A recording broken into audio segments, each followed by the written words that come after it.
2 Sundays ago, we were preaching about the book of Matthew chapter 2, and now we are in chapter 3 about the life of John the Baptist.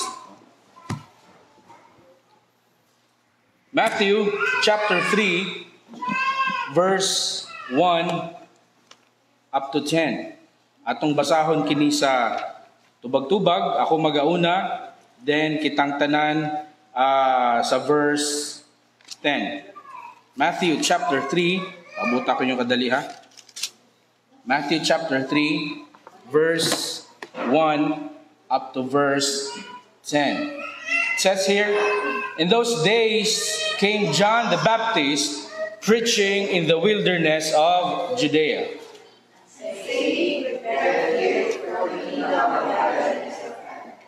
For this is he that has spoken of by the prophet Isaiah, saying, the voice of one crying in the wilderness, prepare ye the way of the Lord, make his path straight.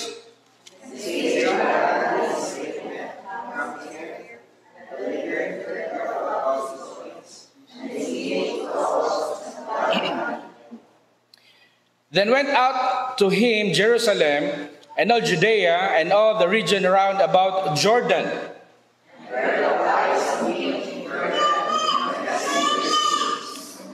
But when he saw many of the Pharisees and the Sadducees come to his baptism, he said unto them, O ye generation of vipers, who hath warned you to flee from the wrath to come?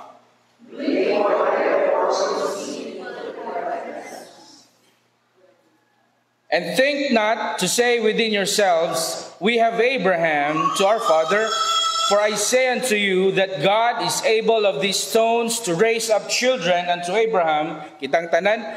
And now also the axe is laid unto the root of the trees. Therefore every tree which bringeth not forth good fruit is hewn down and cast into the fire. Shall we bow down our heads for prayer? Most gracious and loving Heavenly Father, salamat kay Lord ini nga opportunity imong gihatag kanamo. Lord, naa kami karon sa panahon nga gideklara sa among government nga El Nino. And Lord, I know some of the regions in our country are experiencing extreme drought. And because of this, Lord, there will be famine sa uban nga lugar, shortage of food. But Lord, kami nga imong mga magtotoo, we believe in your promises that you will always bless us despite this forthcoming famine nga padulong sa muang nasod. Amahan, medyo init among panahon. I am praying, Lord, nga we will focus on your words. We will focus on the wisdom that we will be getting from your words and your messages today. And Lord, salamat sa imong makanakan that they made up here today in your house as a commitment to give all the glory and thankfulness and gratefulness for the whole week.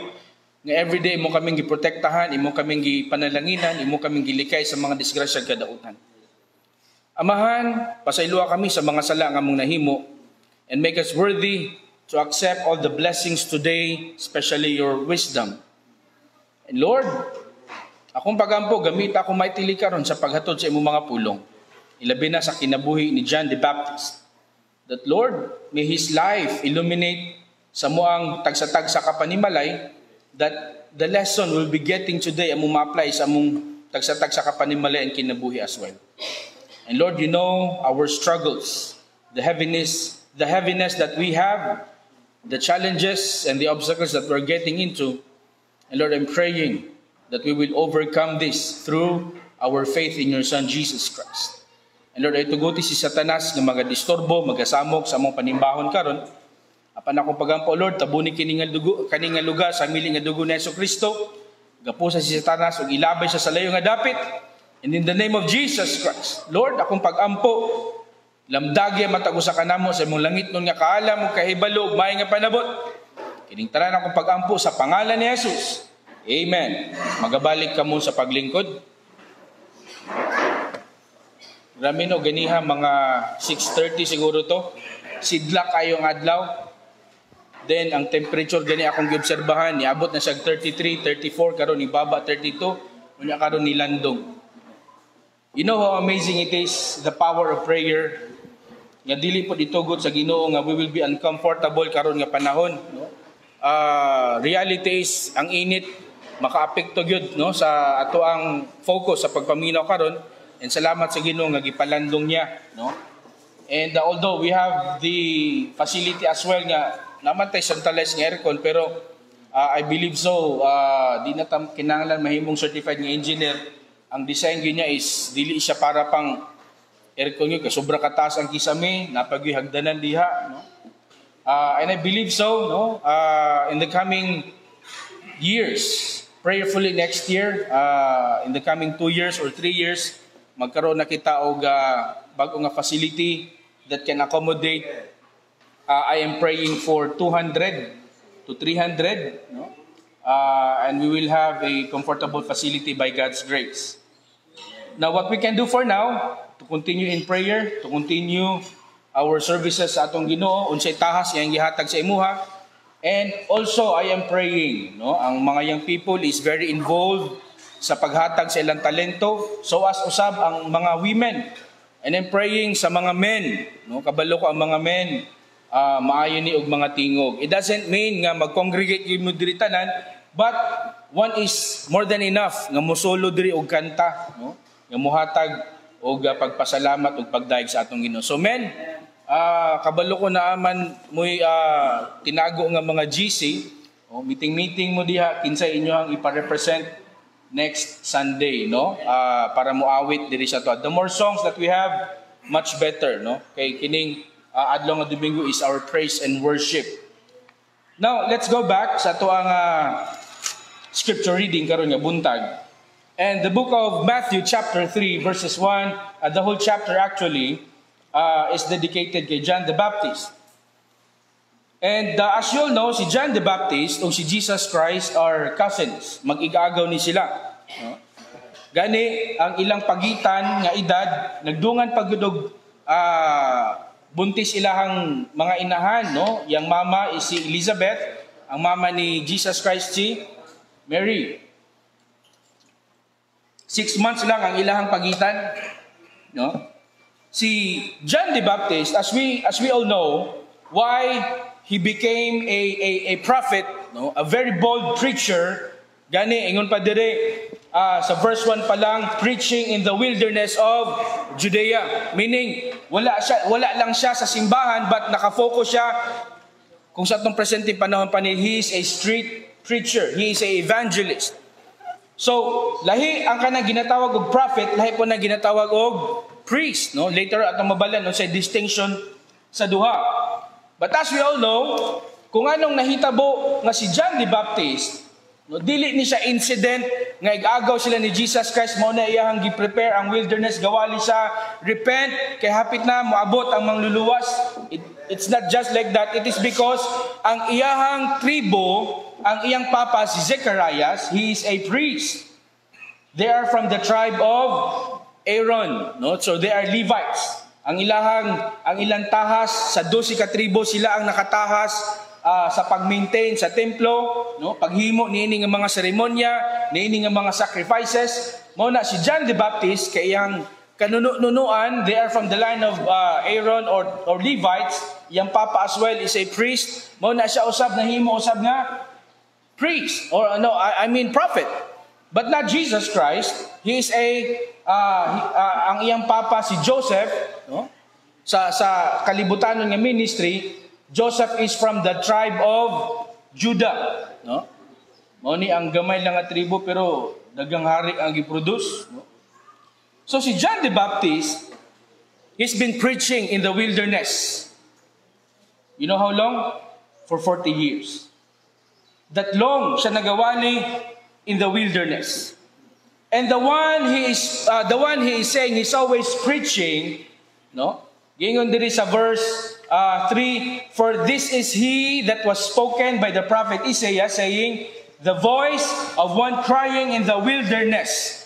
Ang iyang ginawali, mausab ang ginawali sa diyang napa si Isaiah, si Elijah, si Jeremiah, gani in Isaiah chapter 40 verse 3, mausab ang giwali ni Isaiah because Isaiah is also a prophet. And it is recorded in the 4 Gospels. Pag may tag 4 Gospels, these are Matthew, Mark, Luke, and John. No? In Matthew chapter 3, verse 3, mauni ang iyang giwali. So as also in Isaiah chapter 40, verse 3. So as also recorded in Mark chapter 1, verse 3, and in Luke chapter 3, verse 4, and in John chapter 1, verse 27. Ang iyang ginawali, prepare ye the way of the Lord. This is the one crying, no? Voice of one crying in the wilderness. Wala siya'y undang for 40 years nga nagawali diha sa open field. No? Kaya nga naman, na-realize siguro niya nga mas daghang tao din sa gawas kaysa musulod sa simbahan. No? And in verse 4, take note that he is a prophet, not a priest. His clothing is different from a priest. Ang isa ka priest, naa sila'y kanang ginatawag og ephod, nga naa sila'y breastplate, nga nailanlain nga mga precious stones. But not John the Baptist. Ingon pa sa verse 4, the same John had his raiment, camel's hair, and leather girdle about his loins. So medyo rugged siya. No? Pare-para silang suot ni Isaiah, ni Jeremiah, and the last 3 prophets. Isa ang the last 3 prophets? Si Zechariah, si Haggai, o si Malachi. No? They're the 3 last prophets before si John the Baptist. So, aside nga very unusual ang iyang ginasuot, lahi usab ang iyang diet kumpara sa mga pari. No? Have you known this word? Pag naay fiesta, naay ginalahi nga pagkaon, naay bata gusto mo ko, ayaw ko kay. O para na sa pari. Kaya nga naman, ang pari, lami na ginakaon. Siyempre na sila sa templo, sa diyang maghalad, muadto isa ka tao, no? Dala siyag baka, dala ba siyag karnero. Siyempre, dili man na tanan sugbaon. No? Ang uban na mabilin, o niya ang pari, na sila katong specialized nga fort, nga paglunod ana sa dako nga cauldron, kung unsay makuha, iya na sa pari. So diyan nagikan ng term nga ay nagkuha kay iya na sa pari, no? So lahi kay John the Baptist, si John the Baptist he do not have the luxury sama sa isa ka priest, sama sa iyang papa. He is clothed with sanina niya camel's hair. No? And I believe so, dili ni siya komportable gid nga sanina, no? Camel's hair. Medyo gahi gini siya. Siguro kay nasa sa wilderness, medyo tugnaw. Mo niyang gigamit. And ang iyang ginakaon, his meat was locust and wild honey. Mo ning klase sa mga tao nga kung imbitahon kag kaon sa ilang balay, murag magduha-duha gyud mo adto. Okay, ang iyang ginakaon is very unusual. Mo adto kasi sa iyang asa sa gapondo, ali brad mga unta, sa may mong kaonon. Locust o honey.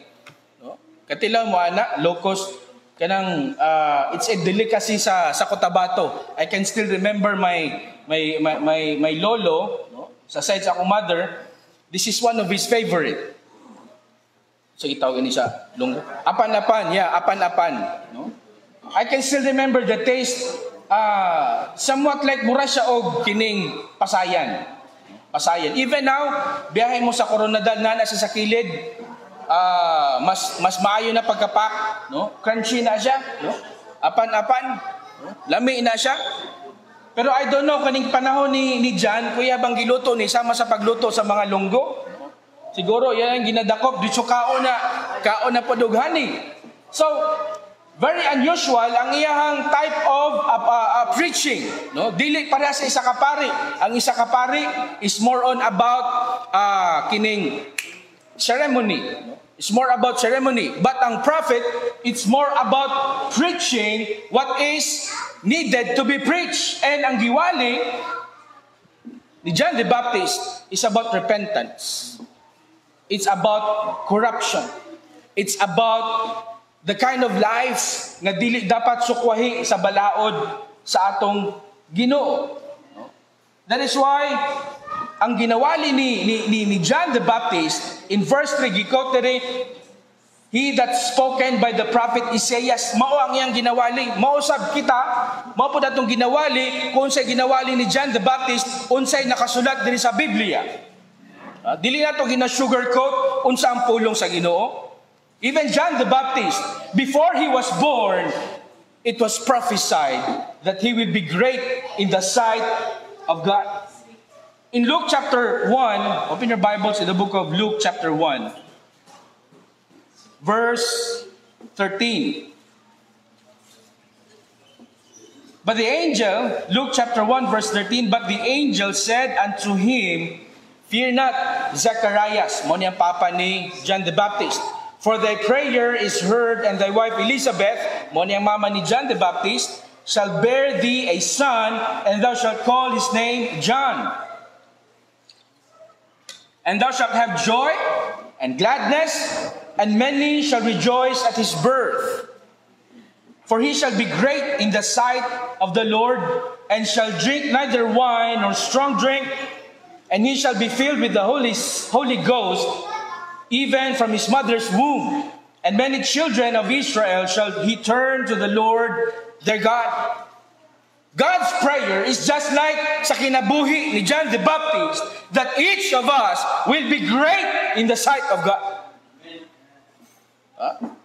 And how can we be great in the sight of God kung daghan kitag mga bisyo nga atong ginabitbit pa while kita nagapangalagad sa atong Ginoo? Gani ingon pa diri si John the Baptist is a pure person.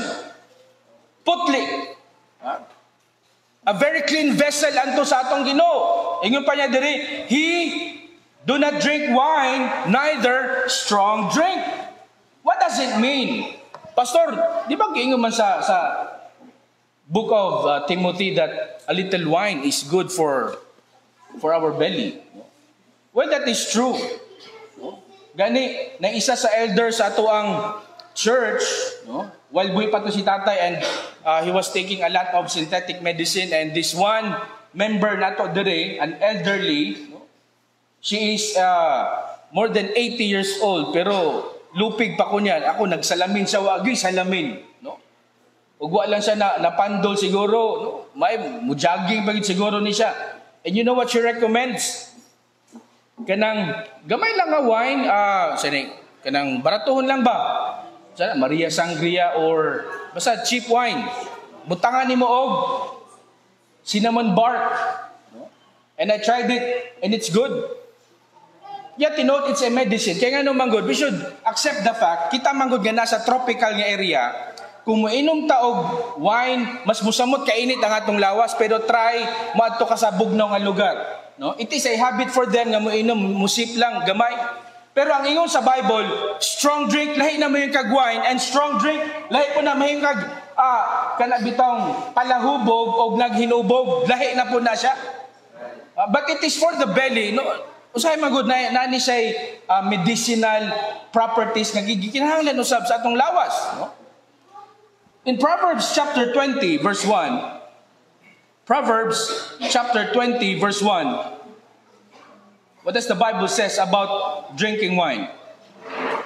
Proverbs chapter 20 verse 1. Wine is a mocker, strong drink is raging, and whosoever is deceived thereby is not wise. Mabito na, makikita ka sa mga grocery store, nakalahi yun ng baligyanan sa mga ilimnon. Nakabutang diha, wine and spirit. No? Kaya nga naman, pag masubraan ka na, you become a drunkard, lahi na ang espiritu nga naga-feel, naga-guide sa imuha, naga-lead sa imuha.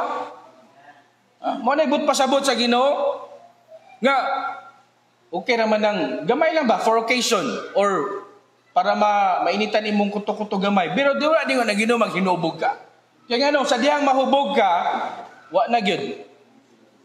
Lahi na dagan sa imuhang kasing-kasing. In Ephesians chapter 5 verse 18. Ephesians chapter 5 verse 18. Bear with me for a little bit before tamo take off sa ministry ni John. This is still in related, no? Sa atong nabasa kaganiya in the book of Luke, nga si John is a pure man. He doesn't drink wine, neither strong drink.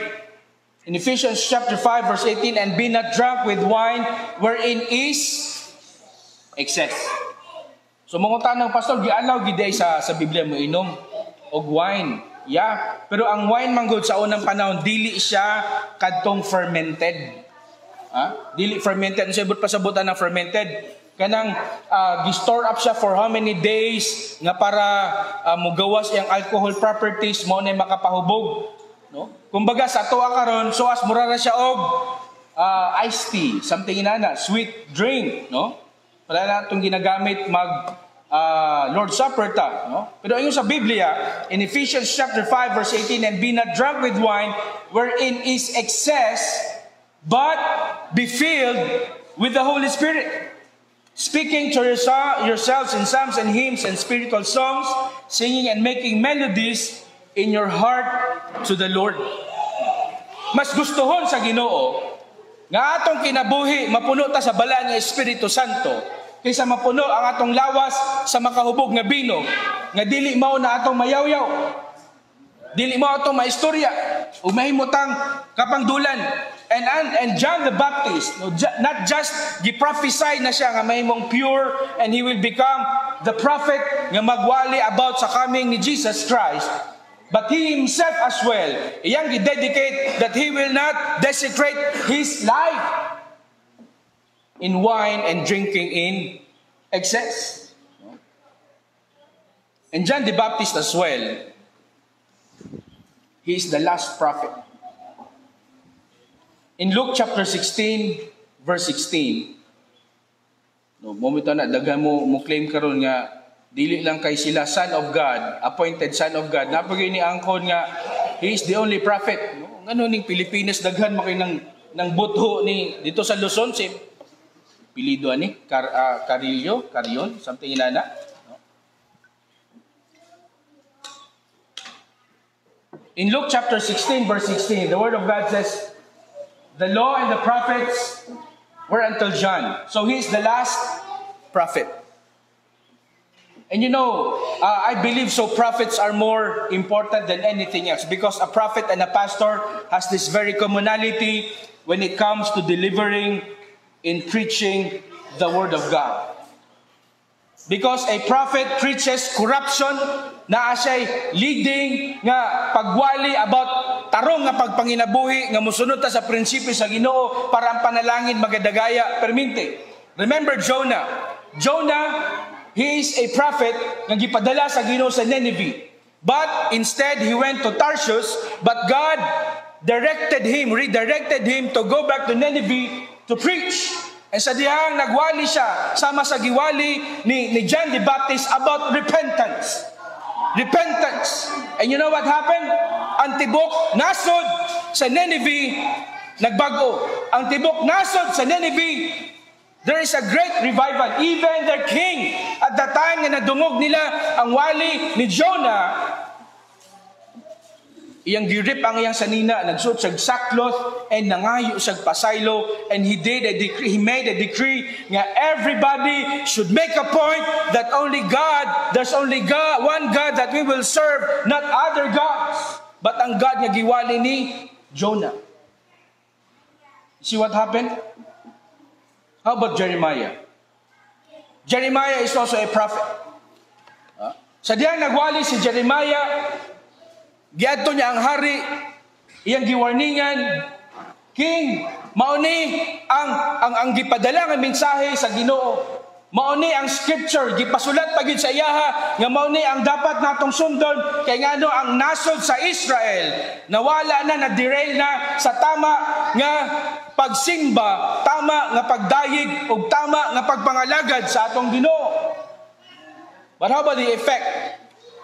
Was their response the same sa pagwali ba ni Jonah? No, it is not. Kung siya gihimo, instead, gikuha niya ang scroll o gigisi niya ang pulong sa Ginoo. How shameful is that? Hari na to, giwalihan.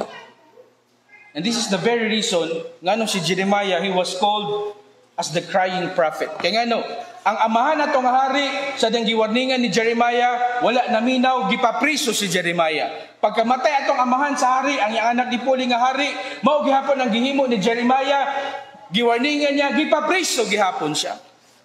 But Jeremiah did stop sa pagwali as a prophet? No, he did not.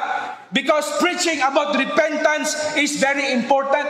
Dili lang ni siya dapat nato ginawali, makadungog ta every Sunday, but it should be every day. Kaya nga naman, when we commit sin, it is also in a daily basis. Only repentance also is on a daily basis. And you know what? After from the last three prophets, as what I've mentioned, si Zechariah, si Haggai, o si Malachi, tungod sa nahitabo atong kay Jeremiah, ngawa naminaw ang hari, wala na nagpadala og prophet ang Ginoo. Not just 100 years. 100 years is very long. Sa ato karon, that is one cycle sa kinabuhi, no? Tagsa na kay makabot og 100 years old sa ato.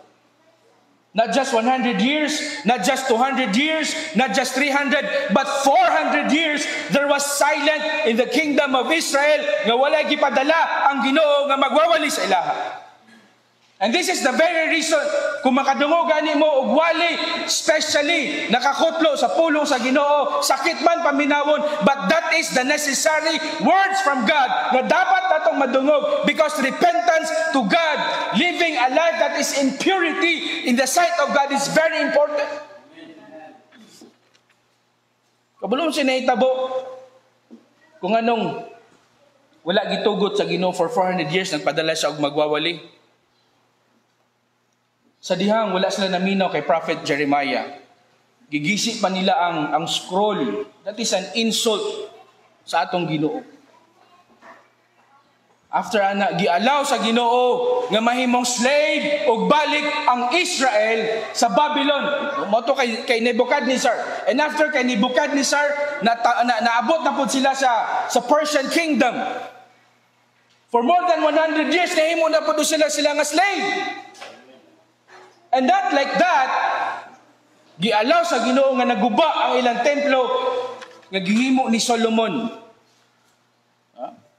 And as you all know, if you will read the accounts in the Old Testament kung unsa paghimo ni Solomon ang temple, it is very generous in terms of gold, in terms of precious stones. Gani specific kayo kay sa panahon ni David, wala man gialaw sa Ginoo nga siya ang mag-build sa temple. So sa panahon ni David, gialaw sa Ginoo nga mag-gather siya materyales para pag-abot sa iyang anak. Tuod man nahimo. Pero gialaw sa Ginoo pag-abot sa mga Roman soldiers, gipangtibag nila ang mga gold nga mga intricately designed sa templo nga nakuha tanan. Ang mga precious stones, gipangkawat, ang ilang mga relics nga very sacred sa ilaha, gialaw sa Ginoo nga makawat. Kaya nga naman, they did not listen, they did not repent.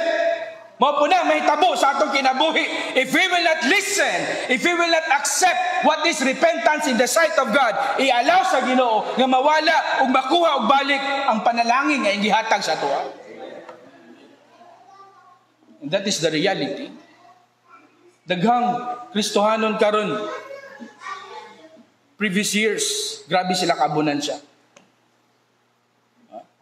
Abunan siya.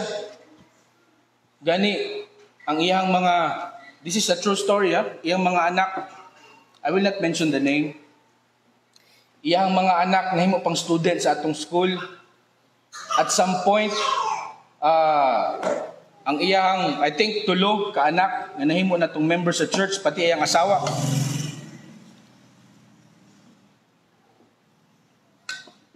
But sa dihang gikuha ilang amahan, no?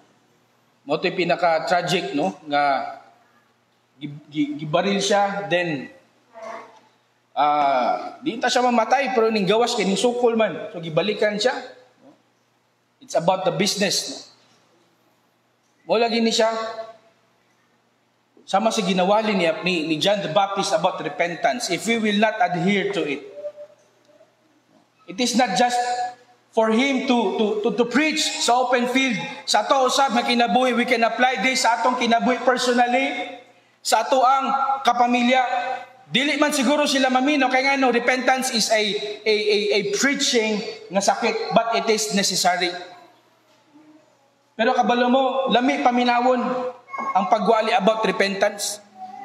Sakit siya pero ganahan ka mamino kay ngano man. Kabalo ka nga mao ni tambal. Kabalo ka nga mao ning cure.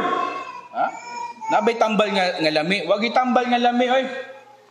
Gani pag atong anak di mo inom og tambal sa himo nato, tingalon kay kung di kay ka mo inom og tambal, mamatay gyud ka, magka-worse, gusto ka mo hospital, magkagrabe nga magkagrabe. Mao po ni ang ginawali ni John the Baptist about repentance. Kay kabalo siya, if these people will not repent, definitely will go to damnation. Not just afterlife, but also here, while we are still living. Di ta gusto nga magkinabuhi under sa curse sa Ginoo, but we want to live a life full of blessings. If God has promised us to have this mansion sa gingharian nga made of gold, nga atong tamakanan made of gold, at that time, wa tay laing himuon kundi magsimba, maghimaya sa atong Ginoo. And so God allowed it nga mo na atong puy-an. Nganong diri sa kalibutan, dili man na siya mahimo. Dili alaw sa Ginoo. Ngay na magkinabuhi tang abunansya. Kung atong kinabuhi usab abunansya usab sa kahilayan. And here comes in John's preaching about repentance. Repentance. It's a sad nga nahitabo, no? For 400 years wala sila gipadad-an og magwawali o preacher sa atong Ginoo. In Ephesians chapter 4, verse 11. Ephesians chapter 4, verse 11. It says here, and he gave some apostles, and some prophets, and some evangelists, and some pastors, and some teachers. No, karong panahon na wala na may prophet. Pero gingon diri, God will send pastors and teachers. Muna lang ning duha. So, definitely, if we are not a pastor, definitely we are a wag mo tubag og teacher, okay nga naman, basig mapareha sila atong sa sa TikTok nga, doon sa po doon, no? Pero anyway, focus na diri. If you are not a pastor, meaning you are a teacher. Teacher. That is why we should enrich ourselves with God's wisdom. Kaya sa atong matudlo, kung dili po ta, puno sa balaan nga Espiritu. Now, what is the purpose of a prophet and a pastor and you as a teacher? In verse 12, this is it. Why we are preaching repentance. Because repentance is preaching about perfecting the saints for the work of the ministry, for the edifying of the body of Christ. You see how important is kung atong marilig ang wali ni John the Baptist o karon sa atong presenting nga panahon. Pero sadly, na mga tao or kabataan karon nga makadungog gani og mayaw-yawan. Mingundig, nagyaw-yaw na po ni akong mama, nagyaw-yaw na po ni akong papa. Di mo po siguro na sila magyaw-yaw kung wala po'y sayop nga makitaan. Mo po din sa panahon ni John the Baptist, dili siguro siya magwali about repentance kung wala po niya nakita nga ang mga katawhan sa Israel wala nagarepent. You know what is the best illustration nga itong makuha nini? Sa magod sa kanabitang isa ka bata, no, nga naglaroy-laroy diha sa dalan, gawa sa ilahang balay, nga nay isa ka predator, nga ginainan siya, dong, dali kay na ako'y pagkaon, na diri sa sulod sa sakyanan. Dali kay tagaan ta ka, na ako'y ice cream, na ako'y lollipop, na ay lami, nga, usay mong gusto kag balon? Ug sa dihang ang bata, intawon, nagapadol sa isa ka predator, nakitaan sa iyang inahan, sayang amahan, kung ikaw na siya, inahan o amahan, nakita ni mo imong anak, ginakamay sa isa ka estranghero nga tao, nga dadto niya sulod sa isa kina, unsa may imong himuon? Of course, musinggit yung ka, hoy, unong, balik diri, ayaw padayon, balik diri. Nga naman, because you know, ang target og tumongan ng tawhana, it is not for righteousness, but it is for destruction. O nganong imong gitawag ang imuhang anak, kay nganong wala siya tama nga paminsar, wala siya tama nga judgment. Inguna na usab ang ginawali sa pulong sa Ginoo. Sometimes we have to be called out because we are lured by the predators din sa kalibutan, which is si Satan.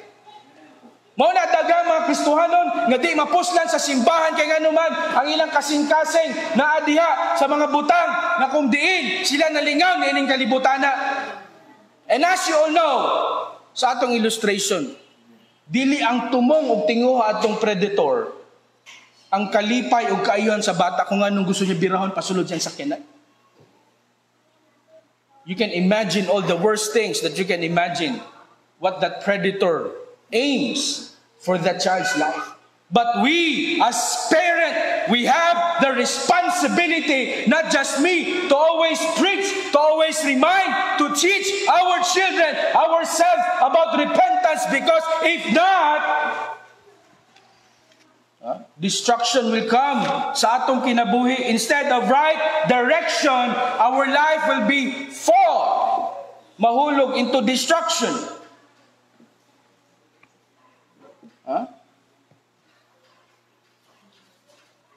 As you know, John the Baptist preaching emphasizes more of Christ must reign in our lives. Dili lang kay reign nga maghari, no? R-E-I-G-N, but also reign nga R-E-I-N. Unsa man, rindahan. This is what John is preaching about repentance, that Christ should reign in our lives for us to have the right direction in our lives, so that this is also atong gamiton to teach our children, for them to have a right direction in their lives. And he gave this credit, dili lang kay sa atong Ginoo, but also sa akong amahan. At some point in his life, he used the word of God to give me the right direction. So kung kay siya sa diyang nabalaan niya nga niapil ko og kanang LFS, no? LFS, League of Filipino Students. As you all know, ang LFS is just a non-armed, dili kay walay kamo tabat kanang nagdalag baril ba, no? Revolution sa atong government. Niabot na gid sa punto nga nag-training katong akong amigo diri nga niadto tong gi-amputate ang iyang tiil. Kato akong kauban, training mi diha sa kuan likod sa not likod but sa gap farm na ay isa ka facility diha nga nabalaan na live na gid no. Training, no? After ato, musulod na mi sa training padadon kuan kanang baril, no? Ako niatras na ko siya ni padayon kun may kay ni unda. Ngano man, because without God's wisdom, your life will lead unto destruction. But with God's wisdom, we will have the right direction sa atong kinabuhi. And this is what our family needs. This is what our children needs. And this is what also we as parents need. It's already 12 o'clock. No? Ato ni padayon no next Sunday. So, mo kabalaka. Actually, napalanta sa introduction. No? Mo dive na ta sa sunod Domingo. So pasensya kayo. No? Ato ni padayon next Sunday, okay? So, ay mo absent next Sunday, ha? Dadain nyo ang tibok panimalay, ha? Next Sunday, okay? Okay. So, mag-aampo ta. Labing balaan ug langit nun nga amahan. Lord, salamat kaayo sa imong mga pulong.